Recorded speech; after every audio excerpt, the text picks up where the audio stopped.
Ahora voy a dejarle la palabra a la doctora Jimena González Grandón, ya que ella va a ser la moderadora de la mesa sobre dolor social. No quiero dejar de mencionar que ella es médico cirujano con maestría en filosofía de la ciencia por la UNAM, un máster en ciencia, en filosofía, ciencia y valores por la Universidad del País Vasco y con el grado de doctora en filosofía de las ciencias cognitivas por la UNAM. Es también miembro del Sistema Nacional de Investigadores y profesora de la Facultad de Medicina y del posgrado en Ciencias Cognitivas de la Universidad de Morelos.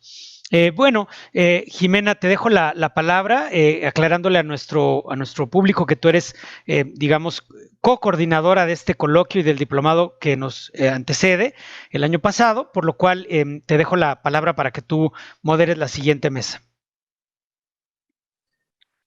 Muchísimas gracias, Jesús. Muchas gracias a todo el equipo. Muchas gracias a todos ustedes por estar aquí. Y bueno, obviamente al doctor Francisco Pellicer y al doctor Jesús Ramírez que van a estar en esta mesa de dolor social. Antes de darles una breve semblanza de nuestros invitados a esta mesa, ¿no? Pues me gustaría provocar un poquito el debate al respecto. Como estamos cortos de tiempo, tampoco me voy a extender mucho, pero un poco dando también continuidad a lo que platicábamos con Diego y con Fernanda. Este coloquio trata justamente de tratar de ir generando estos caminos a la transdisciplina, ¿no? Esta cuestión que todavía es un poco efímera, ¿no? Cómo la vamos materializando, cómo vamos justamente creando estas vías de comunicación entre disciplinas que a veces parecen tan alejadas. Entonces, de alguna manera, el dolor social es naturalmente una cuestión que ya nos convoca a distintas áreas disciplinares.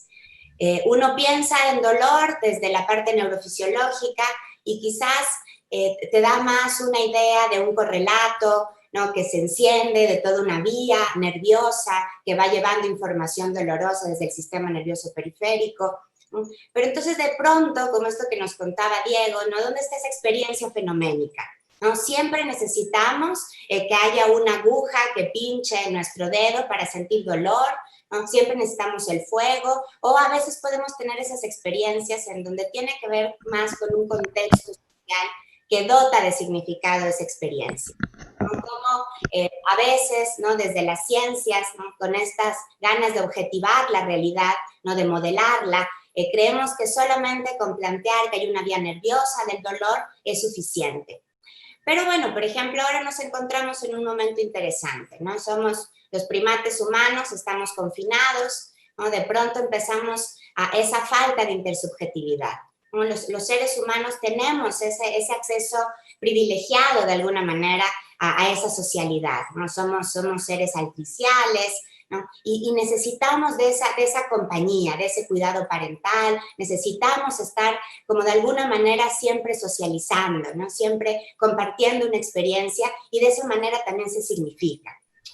Entonces, en un principio, cuando invitamos a esta mesa ya la probamos un poco durante el diplomado que organizamos Jesús y yo, que coordinamos junto con el programa ACT, junto con Octavio, junto con Cintia en esa época, ¿no?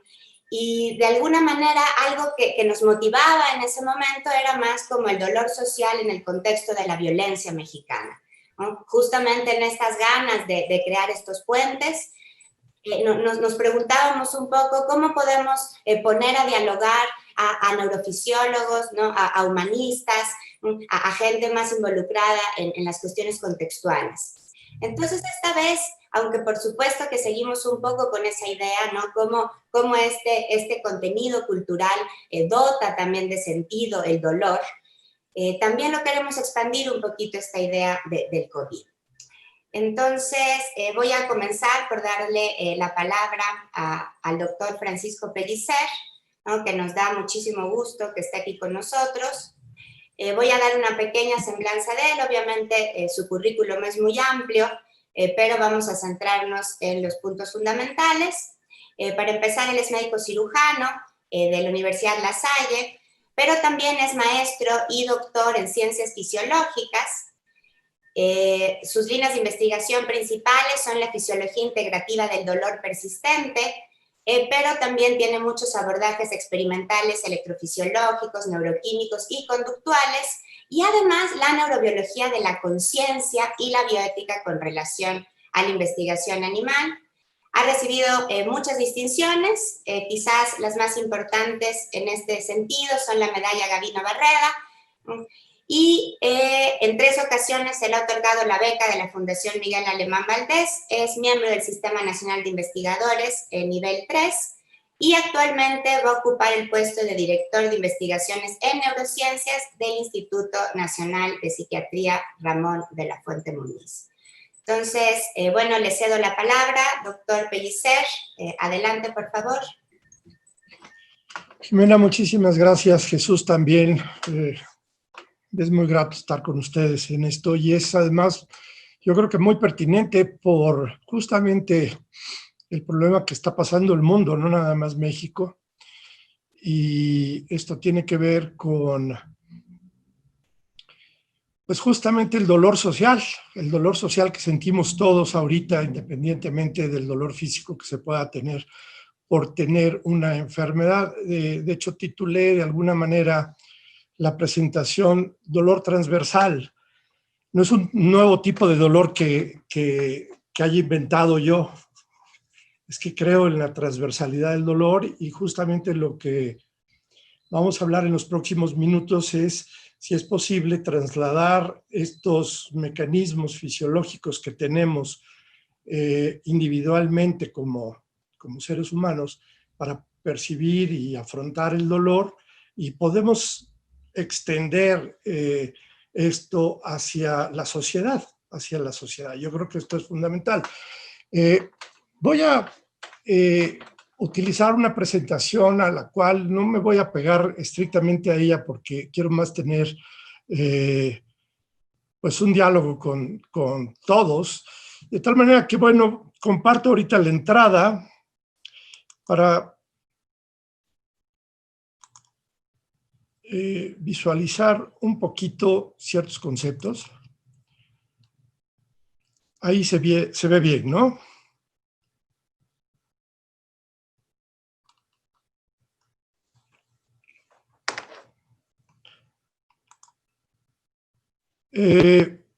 Ok. Cuando la naturaleza necesita preservar algo muy valioso, lo ponemos a buen resguardo. Esto está claro con esto, ¿no?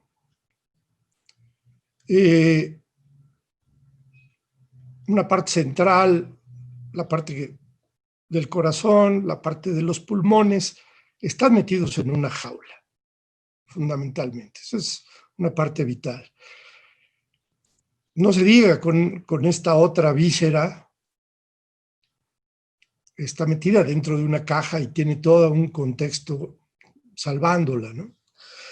Bueno, de alguna manera, esto implica que yo tengo que saber qué está dentro de mí y qué está fuera de mí, qué soy yo y qué es la otredad.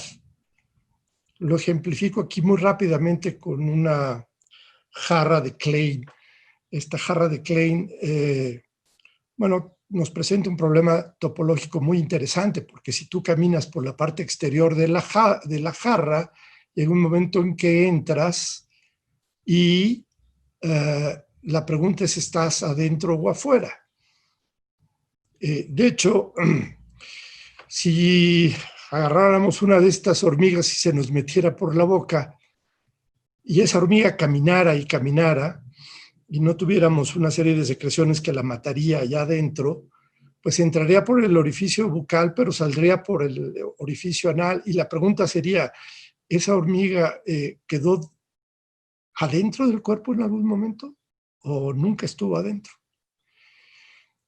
Hay unas interacciones muy interesantes que no vamos a hablar en esta ocasión, pero esto habla de que tengo que censarme, tengo que darme cuenta de, en este caso, si me daño o no me daño o qué me daña. Tanto una fuente de daño externo como una fuente de daño interno. Y fíjense, esta es justamente la definición que pone la Asociación Internacional para el Estudio del Dolor. Esta definición se generó en el 94 y es una experiencia desagradable en lo sensorial y lo emocional, que se asocia con un daño tisular real o potencial y que se describe en función de dicha lesión. Fíjense que esto ha ido evolucionando esta definición y además es una definición inteligente. No es nada más daño al cuerpo, a la parte somática. Hay también la posibilidad de un daño emocional. Y si hay la posibilidad de un daño emocional, la pregunta es, ¿cómo me entero? ¿Dónde están los receptores de ese daño emocional? Muy rápidamente, Chapman, un poco después, da una segunda definición. La emoción no es simplemente la consecuencia de una sensación dolorosa, desagradable, que ocurre después de la información nociceptiva y que llega a la corteza somatosensorial, sino que es en sí misma la parte fundamental de la experiencia dolorosa. Si el dolor no es desagradable, no es dolor. No nos damos cuenta del daño. Ahora traigo la definición de violencia que la generó la Organización Mundial de la Salud con un grupo, el grupo de Krug en el 2002, y esta definición dice que violencia es el uso intencional de la fuerza física o del poder para amenazar o agredir a un individuo, a una persona, a un grupo de personas o a una comunidad que tiene la gran posibilidad de terminar en una lesión, en la muerte o en daño psicológico de privación.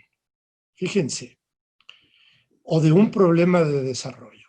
Esto también va mucho más allá del daño físico que le puedes ocasionar a alguien. O sea, quitar el agua a una comunidad que vive en un desierto, pues eso va a generar un daño psicológico de privación. Y por supuesto, pues no se digan los problemas de desarrollo que podemos tener por la falta, por ejemplo, de alimento, ¿no? Generada propositivamente. Bueno, todo esto tiene una escalera en el hombre. Esta parte no voy a abundar extraordinariamente, les hice llegar un texto, pero la primera parte para darme cuenta es la sensación. El sistema sensorial que está lleno de receptores, que tiene vías específicas y que son unos transductores sensoriales que son los adecuados en justamente modificar la energía que está afuera, transducirla, por eso se llaman transductores, en un lenguaje que el sistema nervioso entiende, que es de hecho un lenguaje binario y que se refiere a la frecuencia, y eso lo voy a convertir en un precepto. Ese precepto me va a ayudar a mí a decir, esto es un monito color rojo o esto es un dolor de tipo cólico. Y esto me va a generar entonces un fenómeno que también no vamos a explorarlo a profundidad, ni mucho menos el día de hoy, que es tener conciencia de esto, o sea, percatarme en la parte más básica de qué es lo que me está aconteciendo, en dónde estoy, y en qué circunstancia me encuentro.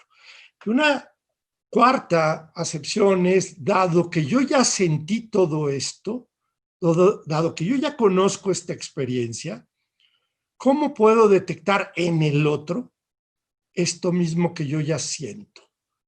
Y eso justamente es la empatía. Estos son los receptores, no vamos son a la presión, a la temperatura, al dolor, por supuesto. Estos son los cables que juntan todo eso y nos lo llevan al cerebro. Y aquí viene una cosa maravillosa, que es la qualia. Es decir, es algo que yo, ya cuando lo convertí en el precepto, yo voy a poder saber que una de estas salsas pica más o pica menos, o tiene un sabor ahumado, o tiene un sabor extraordinariamente fuerte. De hecho, todas estas tienen sustancias que, en particular capsaicina, que nos pueden apagar, por ejemplo, la sensación de dolor causado por la temperatura. Esta es la capsaicina, tampoco voy a abundar en esto. Si se los damos a animales, estos animales pueden percibir, les puedo dar a comer estos chiles y pueden ser refractarios al dolor de tipo térmico. Aquí viene algo muy interesante. Nosotros, el proceso de darnos cuenta que nosotros somos nosotros tiene que ver con el tiempo que se lleva en madurar nuestro sistema nervioso, porque somos seres altriciales. Entonces, es alrededor de los 8 meses en que nosotros como individuos nos damos cuenta que ese que está ahí en el reflejo sí soy yo. Y eso lleva tiempo de madurez y de conexiones, pero esto tiene que ver con la experiencia de mí mismo. Tenemos algunos síndromes que nos ayudan a darnos cuenta cuando fallan las conexiones y cuando falla estos núcleos. Y aquí voy a tener que disentir un poquito de algunos conceptos que vertió Fernanda. Yo creo que sí hay cierta localización funcional de ciertos núcleos y ahí están y son constantes. Esto no es reduccionismo, esto son cientos y a veces miles de experimentos que me dicen que hay lugares en el cerebro que se activan a estímulos iguales y por lo tanto puedo yo saber que ese es un sitio muy importante para codificar ese estímulo. Al tal grado que, por ejemplo, hay síndromes muy raros, el síndrome de Lesch-Nyhan y el síndrome de ausencia congénita de dolor. Estos síndromes tienen un problema con la conectividad en el caso de Lesch-Nyhan y entonces estos individuos se automutilan. Nosotros generamos, de hecho, un código, una hipótesis, en el cual tiene que ver, además, la codificación genética de nuestro cuerpo en el cerebro, por ejemplo. Nuestro cuerpo real, pues, es este que tiene una cabeza, un cuello, dos...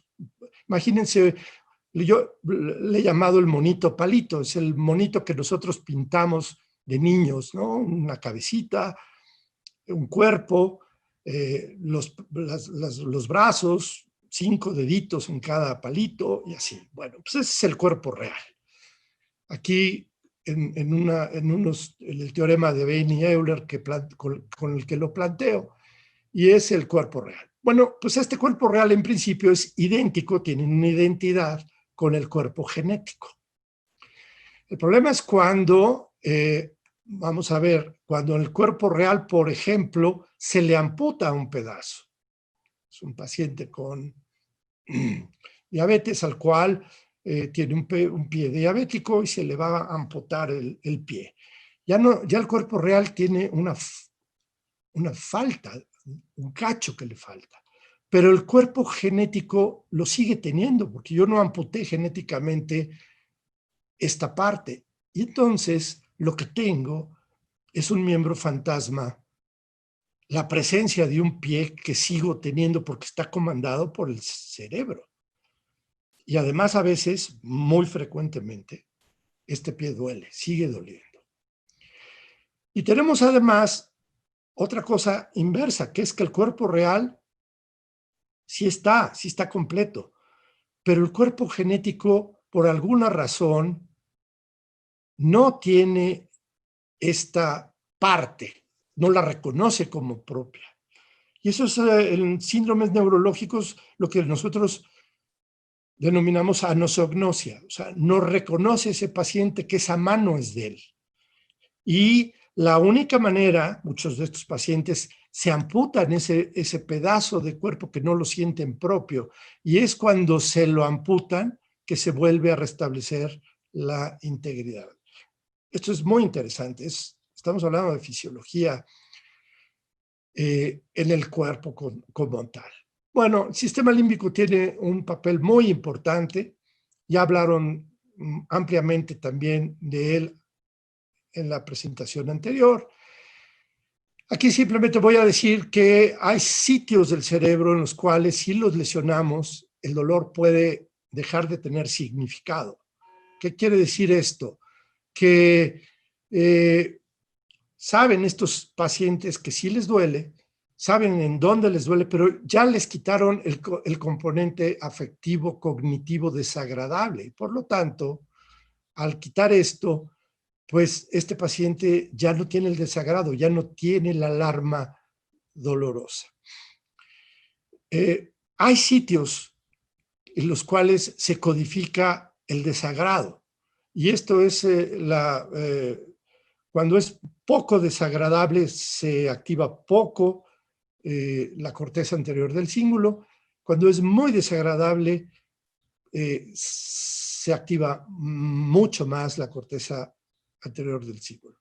Estos experimentos de Rainville de finales de la década de los 90 nos habla por primera vez de algo tan subjetivo como lo desagradable en una persona o en otra, puede ser cuantificado y reside en sitios específicos del cerebro. Esto es más o menos lo mismo. Sí tenemos una serie de puntos con los cuales se codifica el dolor.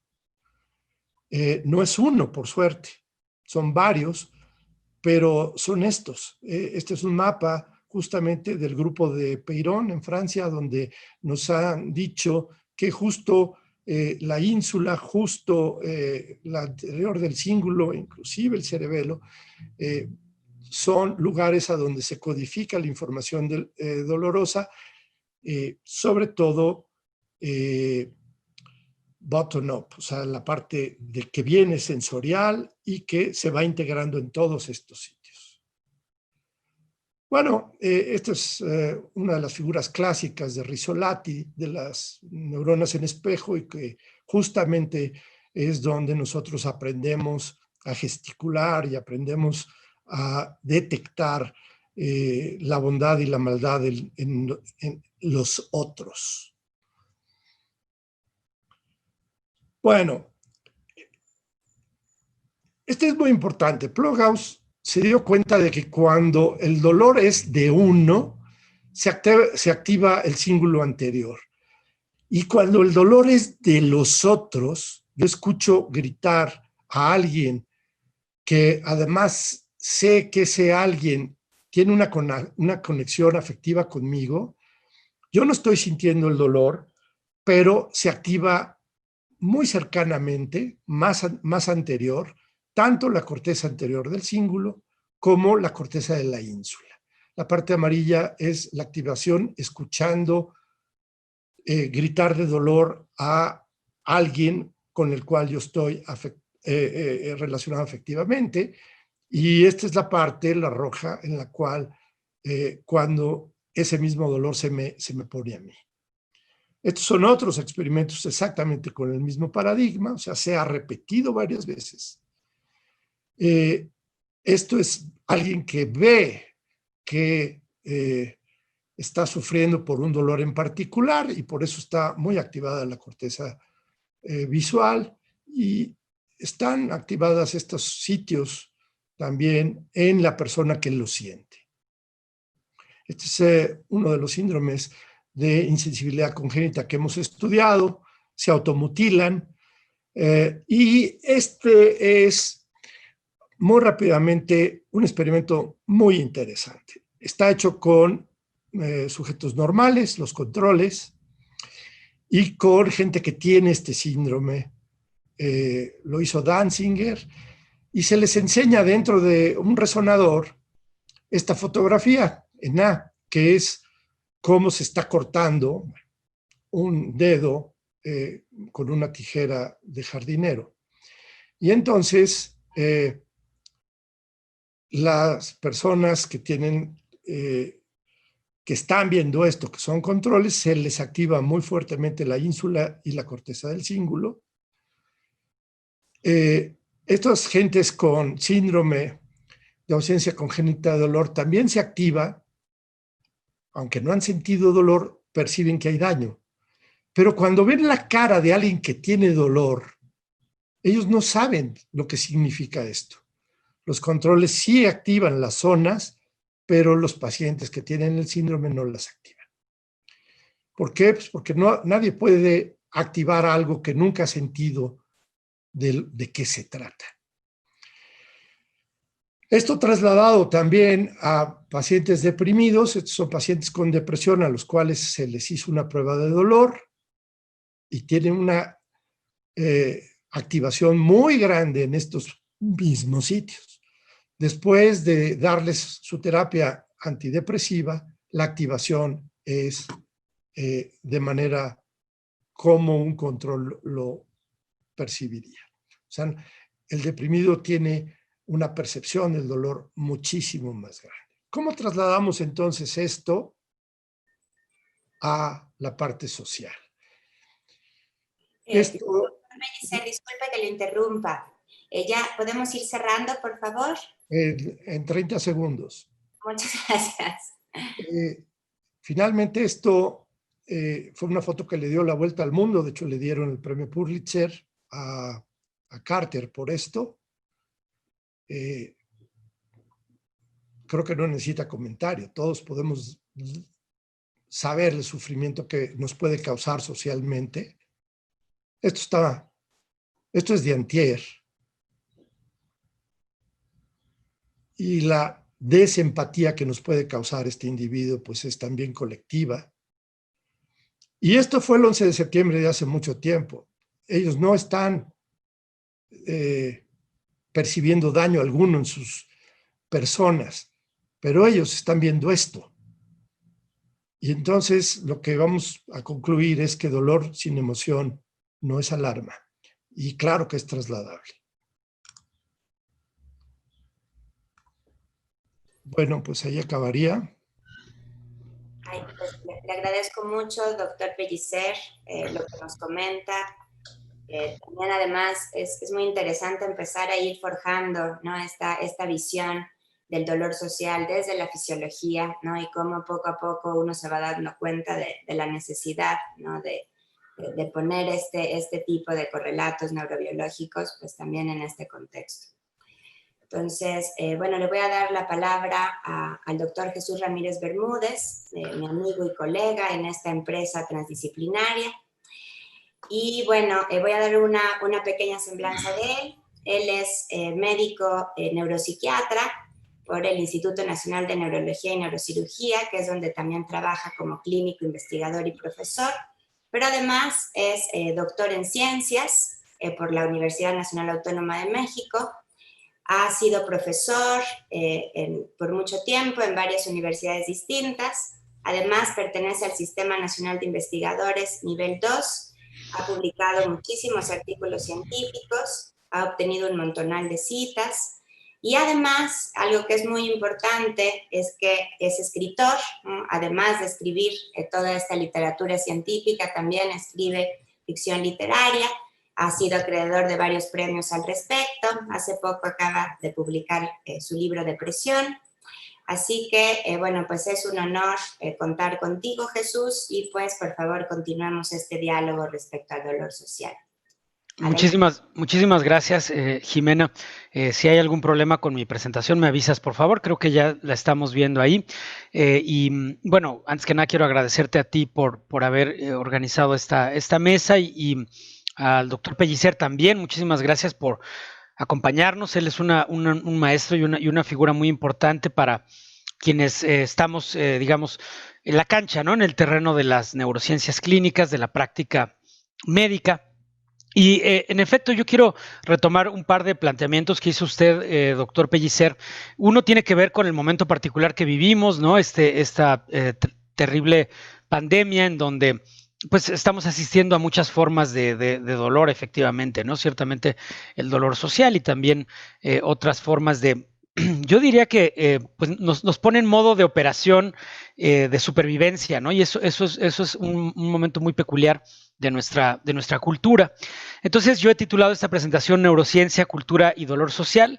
Jimena, te agradezco que me avises si consideras que tengo que ir haciendo el cierre por el tiempo de todos.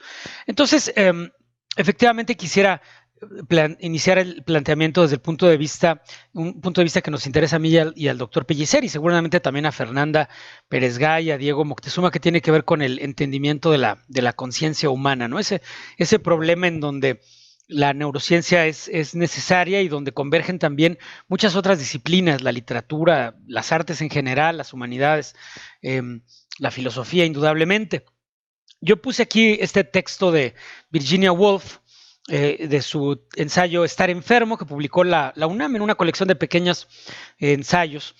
Y Virginia Woolf, como sabemos, falleció por suicidio, lamentablemente, dejó una carta testimonial donde explicaba sus motivos, tenía mucho que ver con voces que ella escuchaba.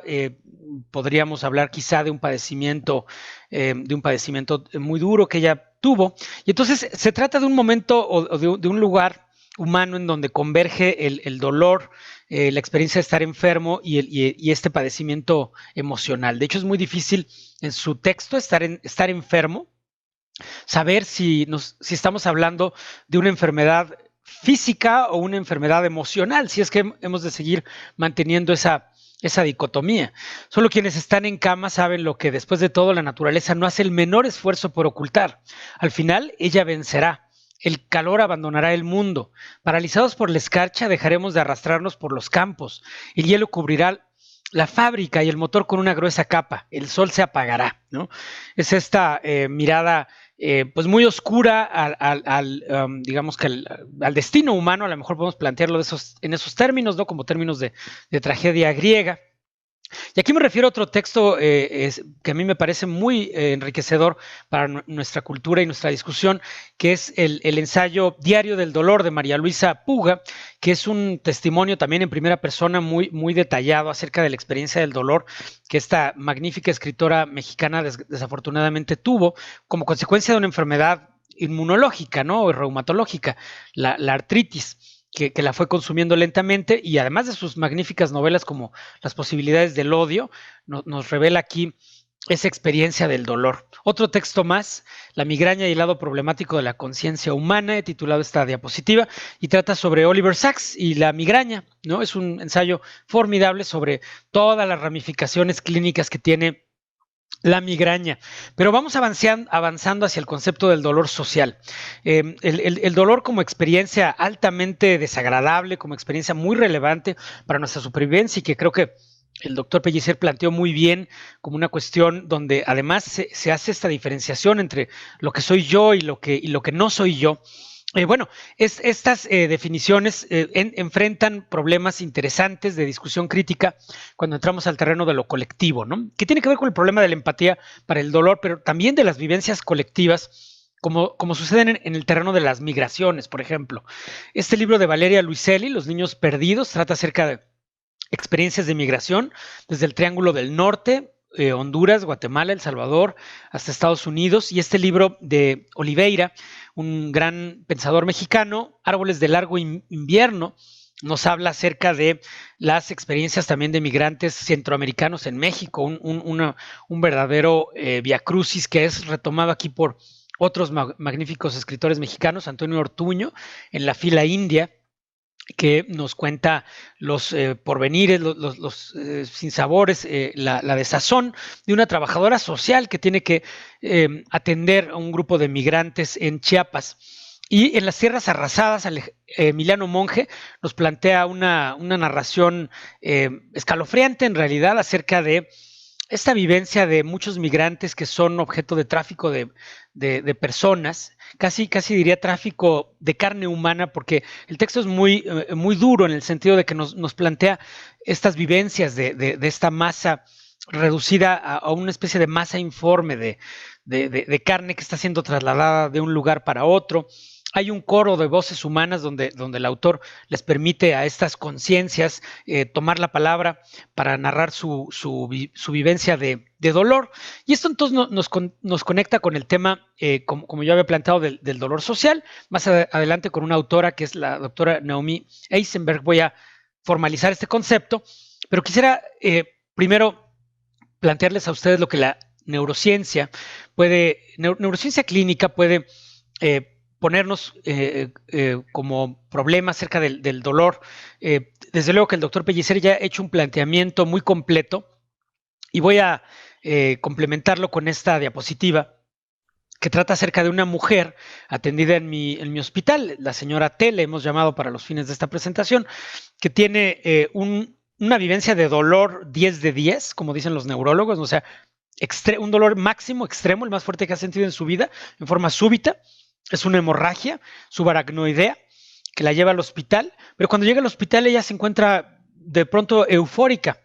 Cuando se le pregunta si tiene dolor, ella dice que sí, siente dolor, pero no le ocasiona ningún malestar. De hecho, ella se observa eufórica, bromista, jocosa, pero otra vez el clínico pues se inquieta, ¿no? O sea, ¿tienes dolor o no tienes dolor? ¿No? Porque te veo de buen humor, y ella nuevamente plantea en contra del sentido común del clínico que tiene dolor, pero se encuentra de buen humor y no tiene malestar. ¿Cómo puede entonces disociarse el dolor del malestar? Bien, ahí ustedes ven en la imagen una resonancia magnética en donde hay una lesión vascular que está afectando estructuras que ha planteado el doctor Pellicer.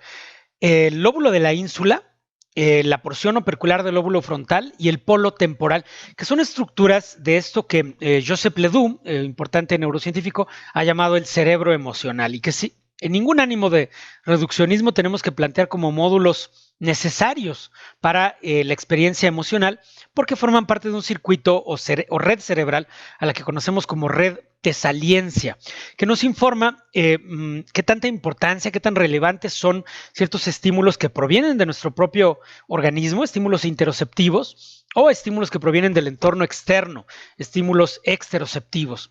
Entonces esta persona tiene un fenómeno que se conoce como asimbolia al dolor, en el cual la persona tiene dolor y ella misma dice que tiene dolor, y ahora tendríamos que interrogarla exhaustivamente, ¿no? Como filósofos, para decir, ¿por qué dices que tienes dolor si no sientes malestar? Pero ella dice, no siento malestar, siento dolor. Quedan entonces disociadas estas dimensiones, y esto nos lleva al tema del procesamiento emocional del dolor. En esta imagen les muestro una serie de estructuras, el giro del cíngulo, parte también crítica de este cerebro emocional. De hecho, fue una de las primeras regiones descritas de este cerebro en el plano topográfico, anatómico, por Paul Broca, el que descubrió, por supuesto, el área que ahora se conoce como de Broca para el lenguaje, pero aquí me refiero a que él habló de este gran lóbulo límbico, que es esta estructura que les muestro, que ahora conocemos como giro del cíngulo, y que se continúa con el quinto giro del lóbulo temporal. Bien, pues esta región, cuando se produce dolor visceral, por ejemplo, como cuando queremos orinar y no podemos, y empezamos cada vez a tener más ganas de orinar, más urgencia de orinar, más malestar porque no podemos orinar. Bueno, ese es un tipo de dolor visceral, pero si no les pareció correcta la analogía, piensen en el dolor abdominal. Un dolor abdominal terrible es un dolor visceral. O también el dolor cutáneo también se representa en esa misma región.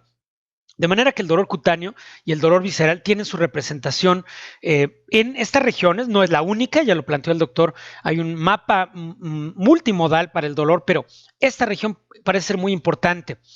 Pero lo que les quiero mostrar ahora es cómo esa misma estructura, el gran lóbulo límbico de Broca, esta región del cerebro emocional que conocemos como giro del cíngulo y que se encuentra en la porción medial de los hemisferios cerebrales, o sea, propiamente en la parte más interna de mis hemisferios cerebrales, codifica también el procesamiento emocional.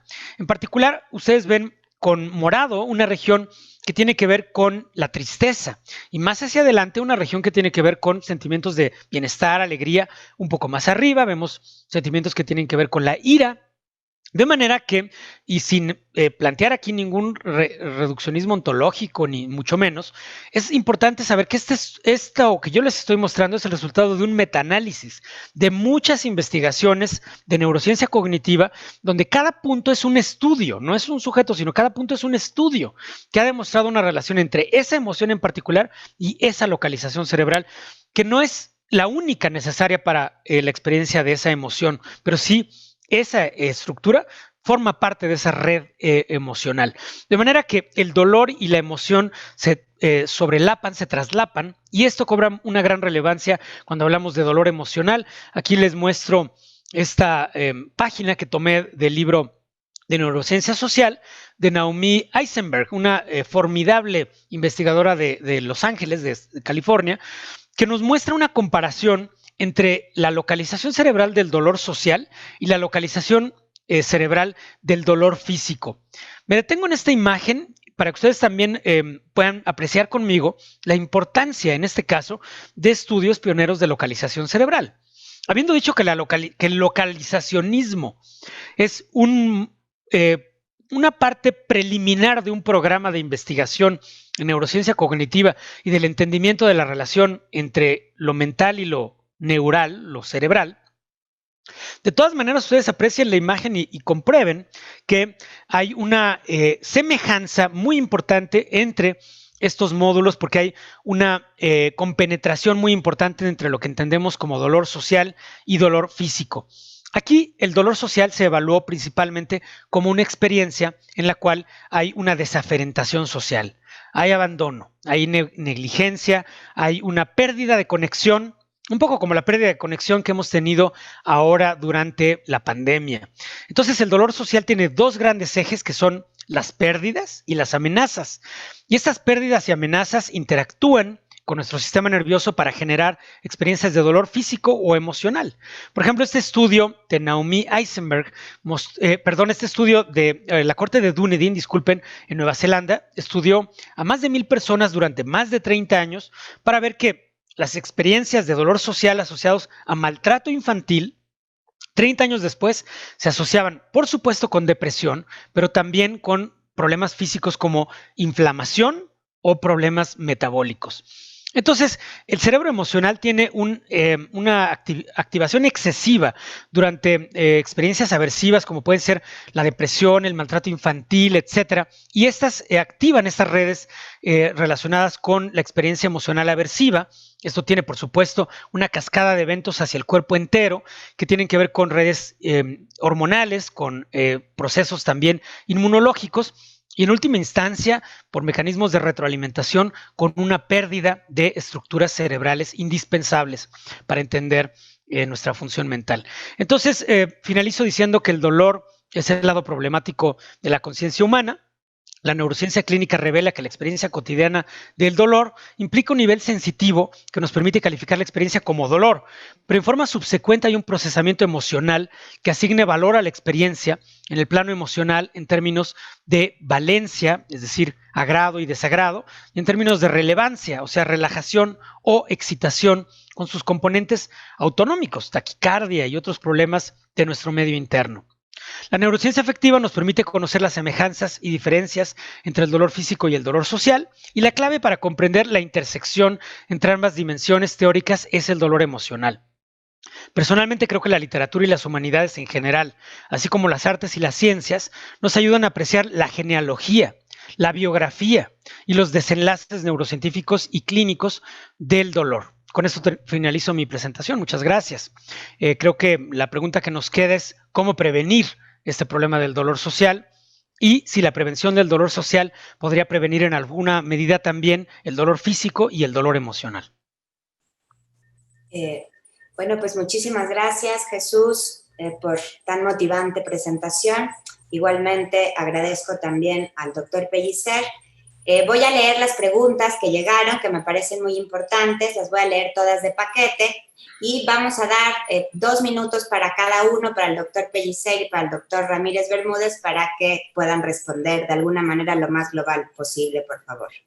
Entonces, Claudia Elena Marín pregunta, ¿las personas que generan tortura, su cerebro funciona diferente? Ana Mota pregunta, doctor, ¿puede el personal médico perder la sensación de dolor ante situaciones ajenas? Gabriel Ramos Fernández pregunta, ¿creen que durante el encierro y la consecuente deprivación social haya consecuencias psicológicas y neuronales? ¿Cómo podrían mitigarse esos impactos? ¿Creen que la videoconferencia es un sustituto? Y por último, Angélica Herrera pregunta que de hecho cuando piensa la frase eso debe doler o le ha de doler o duele, yo experimento dolor físico intenso en una zona de mi cuerpo. Es muy molesto y no lo he podido erradicar. No sé si quieren hacer un último comentario antes de cerrar la mesa. Doctor Pellicer. Híjole, preguntas todas interesantísimas. Bueno, la primera casi se la voy a dejar al doctor Jesús Ramírez Bermúdez, porque bueno, hay toda una patología de los torturadores, por supuesto, es una sociopatía. De hecho, hay síndromes, el síndrome X que se llama, que no siente culpa, en fin, pero evidentemente sí hay un trastorno, eso se lo voy a dejar a Jesús. A lo mejor lo que yo voy a contestar es esto de esta persona que dice que empáticamente puede darse cuenta del dolor del otro y que lo siente en él mismo. Bueno, evidentemente es algo que no hemos explorado mucho desde el punto de vista médico, que es el grado de empatía y qué tanto puede uno interiorizar al otro de alguna manera, ¿no? Abre un paréntesis importante para poder ver a este tipo de personas y poder más o menos delimitar si es que les está causando problema esta parte empática. Ahora, desde luego que nos causa problema, pues eso es justo lo que genera la empatía. O sea, si nosotros no estamos mal cuando vemos el mal en el otro y el daño en el otro, pues esto se llama callo afectivo, que también tiene que ver con procesos patológicos de salud mental y con los cuales yo me quedo refractario ante el otro, finalmente. Acuérdense que esto no es dicotómico, no es lo tiene o no lo tiene, son gradaciones que llegan a generar patología, por supuesto. Y antes de que generen la patología, pues se llaman rasgos. Y estos rasgos son los que pueden ayudarnos a que el individuo sea menos vulnerable y a que las terapias lo ayuden. Tal vez esto en general, para no particularizar con algunas cosas. Adelante, Jesús. Muchas gracias, doctor Pellicer. Gracias, Jimena. Igualmente trataré de hacer un comentario integrador con respecto a las preguntas que nos has planteado. Con respecto a lo último, efectivamente, el distanciamiento social que hemos vivido en los últimos meses nos ha provocado muchas formas de muchos problemas de salud mental. Hay muchos individuos que están cursando ahora con problemas como estrés postraumático, pesadillas, trastornos del sueño de todo tipo, indudablemente depresión y ansiedad, ya que creo que por desgracia a veces la distancia física se confunde con distancia afectiva y hay que insistir en que una cosa no es sinónima de la otra, que debemos de tratar de interactuar lo más posible, pero también tenemos que entender que el contacto afectivo muchas veces requiere la presencia física, y en ese sentido hay un ángulo de la situación que vivimos que no puede corregirse solamente mediante el uso de redes sociales o medios digitales, que sin duda son instrumentos muy valiosos, pero no son sustitutos al 100% de lo que es la presencia y el contacto físico.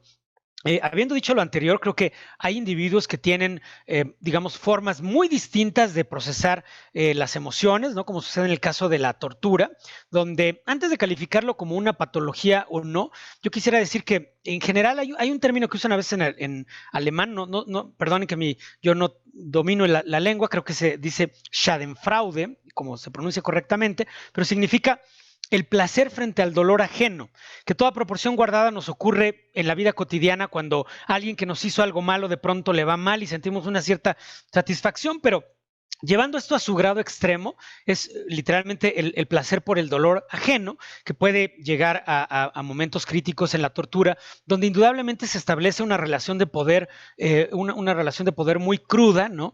Que no está disociada de todas las relaciones de poder que tenemos a nivel social y de todo este énfasis que tenemos en las jerarquías sociales, pero quizá aquí llevado a un extremo que, por cierto, discutió en su momento Richard Rorty, ¿no? En su libro Ironía, Contingencia y Solidaridad, donde decía que el opuesto de la solidaridad era la crueldad, precisamente, ¿no?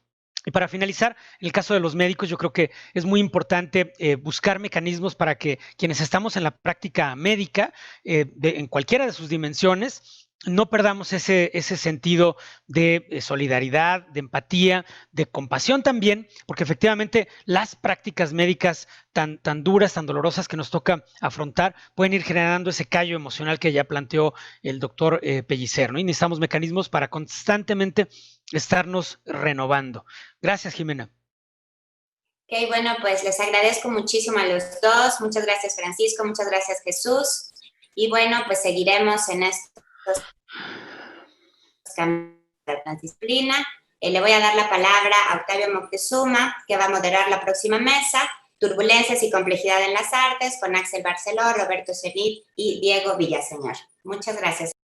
Muchísimas gracias a ti. Y muchas gracias. Gracias. Hasta luego.